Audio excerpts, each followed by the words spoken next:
Hello everyone.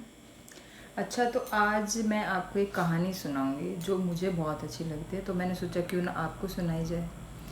एक बार की बात है कि विष्णु जी और लक्ष्मी जी दोनों बैठे थे। तो विष्णु जी ने कहा कि देखो, धरती पर कितना प्रेम भाव, सद्भाव, पूजा पाठ कितनी बढ़ गई है। देखो लक्ष्मी।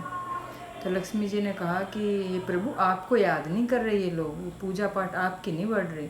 तो उन्होंने कहा क्यों, ये तो मेरी बढ़ रही है। कहते नहीं नहीं, ये सब लोग मुझे पाने के लिए आपको याद कर रहे हैं। तो विष्णु जी ने कहा नहीं नहीं, ये सब मुझे याद कर रहे हैं, मुझे पाने के लिए कर रहे हैं सारी कोशिश। तो लक्ष्मी जी ने कहा नहीं, ये सब को मैं चाहिए, इसीलिए आपको याद कर रहे हैं। कह रहे हैं अच्छा। तो लक्ष्मी जी ने कहा कि ठीक है, देख लेते हैं अगर आपको ऐसा लगता है तो विष्णु भगवान ने कहा ठीक है, मैं धरती पर जाता हूँ और कुछ दिन बाद तुम आना। कह रहे ठीक है। तो विष्णु जी चले गए धरती पर, जाकर एक पंडित के घर गए। पंडित को कहा कि मैं यहाँ पे कथा करना चाहता हूँ इस गांव में, तो मुझे कुछ रहने की जगह दी जाए। तो पंडित जी ने कहा ठीक है प्रभु, आप हमारे घर पे रह लीजिए। वहाँ पे उनके रहने की व्यवस्था की, सब कुछ किया, बिठाया, और शाम को बिस्तर बिस्तर खाना वाना सब दिया। सुबह कथा की तैयारी हो गई गांव की चौपाल में। धीरे धीरे संगत बढ़ती गई, रोज़ कथा में ज़्यादा से ज़्यादा लोग आए। लक्ष्मी जी ऊपर से देख रही थी कि हाँ जी। तो विष्णु भगवान देख रहे कि भाई लोगों में तो बहुत भक्ति भाव आ गया है, लोग काफ़ी जुड़ने लगे हैं, रोज़ संख्या ज़्यादा बढ़ रही है लोगों की। फिर लक्ष्मी जी ने सोचा कि अब चला जाए। तो लक्ष्मी जी नीचे आई तो दो औरतें कथा सुनने के लिए जा रही थी। तो उनको कहा कि बेटी एक गिलास पानी पिला दो। उन्होंने कहा नहीं नहीं माता, हम तो कथा के लिए जा रहे हैं, तो हम तो अभी आपको पानी नहीं पिला सकते। उन्होंने कहा कि बेटी थोड़ा सा पानी पिला दो। तो उन्होंने कहा ठीक है। तो उन्होंने वापस दरवाज़ा खोला, एक लोटे में पानी बुढ़िया माँ को दिया। बुढ़िया माँ ने वो पानी पिया और लोटा वापस उन औरतों को थमा दिया। और जैसे ही वो लोटा वापस उस औरतों को दिया तो वो सोने का बन गया। तो उन औरतों ने देखा भाई ये तो बहुत अच्छा, बहुत अच्छी ले बुढ़िया माता आई है, क्यों ना इनकी सेवा की जाए।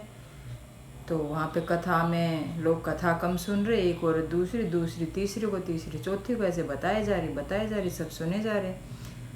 तो अगले दिन सब ये इंतज़ार करें कि बुढ़िया माई उनके घर कब आए। तो कथा में लोग कम आए, उससे अगले दिन और भी लोग कम आए। सब बुढ़िया का वेट करने लगे, बुढ़िया माई जिसके घर जाए उसके धन दौलत के अंबार भर जाए। फिर एक दिन जिनके घर रुके हुए थे विष्णु जी, उन्होंने कहा कि ब्राह्मण देवता कि आप अगर बुरा ना मानो तो मैं एक बात कहूँ। कह रहे क्या। कह रहे कि कथा में लोग कम हुए जा रहे हैं क्योंकि एक बूढ़ी अमाई आई हुई है गांव में। वो जिसके भी घर जाती है उसके घर खूब सारी धन दौलत आ जाती है, और मैं चाहता हूँ वो हमारे घर भी आए। तो उन्होंने कहा ठीक है, बुला लो। कह रहे नहीं, जब तक आप हो वो नहीं आएगी, तो आपको मेरा घर छोड़कर जाना होगा, तब बुढ़िया माई मेरे घर आएगी।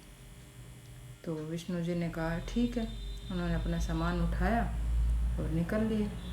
रास्ते में मिले लक्ष्मी माता कि हाँ प्रभु, बताया था ना कि लोग मेरे लिए आपकी प्रार्थना कर रहे हैं, आपको पाने के लिए नहीं। लेकिन फिर प्रभु ने कहा, तो विष्णु भगवान ने कहा कि नहीं नहीं, ये तुम भूल गई हो, जहाँ पर मैं हूँ वहाँ तुम्हें आना ही होगा।